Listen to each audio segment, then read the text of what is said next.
आज हामीले चितवनमा रहेको दुईवटा कन्सल्टेन्सीमा 75 इन्चको स्मार्ट बोर्ड इन्स्टल गरेको छौँ। एउटा ठाउँमा चाहिँ स्ट्यान्डमा र एउटा ठाउँमा चाहिँ वालमा राखेको छौँ। धेरै साथीहरूले चाहिँ भाइले बाहिर काम गर्नुहुन्छ कि हुन्न भनेर सोध्नु भएको थियो। हामी चाहिँ नेपालभरि नै इन्स्टलेसन गर्छौँ। फुल टच स्क्रिन रहेको यो स्मार्ट बोर्डमा तपाईँले 3 वर्षको वारेन्टी पाउनुहुनेछ र यसमा डबल अपरेटिङ सिस्टम एन्ड्रोइड र विन्डोज छ। राम्रो सामान भएर होला, एकदम नै गरुङ्गो छ र प्याकिङहरू पनि एकदम राम्रोसँग गरेको छ। ट्रान्सपोर्टमा लग्दा पनि केही समस्या आउने छैन। तपाईँहरू टाढाबाट हुनुहुन्छ भने पनि ट्रान्सपोर्टमा हजुरहरूले केही चिन्ता लिनु पर्दैन। हजुरहरूले स्मार्ट बोर्डलाई वालमा अथवा स्ट्यान्डमा राख्न सक्नुहुनेछ।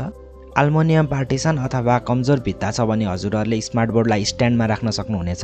स्मार्ट बोर्ड एकदम नै गरुङ्गो हुने भएको कारणले भित्तामा राख्नलाई चाहिँ एकदम नै मजबुत वाल चाहिन्छ र ड्रिल पनि त्यत्तिकै राम्रोसँग गर्नुपर्ने हुन्छ।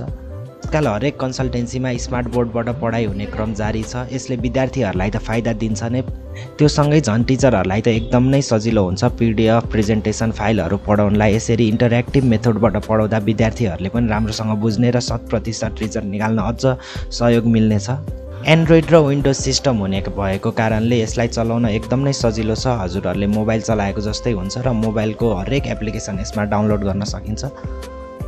यदि हजुरहरू पनि आफ्नो कन्सल्टेन्सी, विद्यालय तथा आफ्नो संस्थालाई डिजिटलाइज गर्न चाहनुहुन्छ भने आजै स्मार्ट बोर्ड जोइन गर्न सक्नुहुन्छ। स्मार्ट बोर्डको लागि सम्झिनै पर्ने नाम दाप्चाली इन्टरप्राइजेस, सिफल, काठमाडौँ।